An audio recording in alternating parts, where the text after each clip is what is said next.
मैं अपने पूरे गाँव को एक पैगाम देना चाहता हूँ कि प्रोपेगेंडे से दूर रहें, अफवाहों से दूर रहें, गलत फहमियों से दूर रहें। हमारे अंदरूनी और बैरूनी दुश्मन जो है वो 1965 से कोशिश कर रहे हैं कि पाकिस्तान को नुकसान पहुंचाया जाए किसी तरीके से। इसे हर मुमकिन कोशिश करें कि इसे तोड़ने की।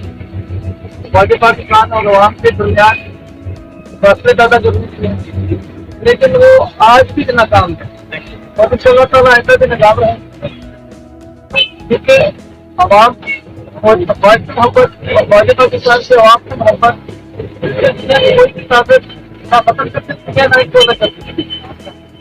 कुछ कौम उसके बात के साथ करते हैं, इस तरह पैसे से करने सबको पता है। वैसे हमारे दुश्मनों को तो बहुत अच्छी तरह याद होगा कि अमेरिका के बॉर्डर के ऊपर नीचे नीचे से अपने जिस्म के ऊपर बम बात के टैंकों के नीचे लेट कर उन्होंने उनको रोका, बल्कि उन्हें पीछे धकेला। और इंशाअल्लाह ताला पाकिस्तानी कौम 24 घंटे तैयार है और उससे ज्यादा जल्दी से आगे बढ़ेगी इंशाअल्लाह ताला। अगर कोई गलत फहमी में है तो वो गलत फहमी को अपने जिसमें निकाल दे। आप हमारे पाकिस्तान आवाम से दूर हो और ना ही आवाम हमारे पाकिस्तान से दूर हो।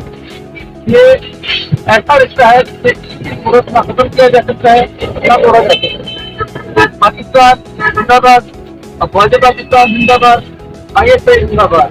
हम हमेशा अपने इदारों के साथ खड़े थे और हमारे नक्शे के साथ खड़ी रहे।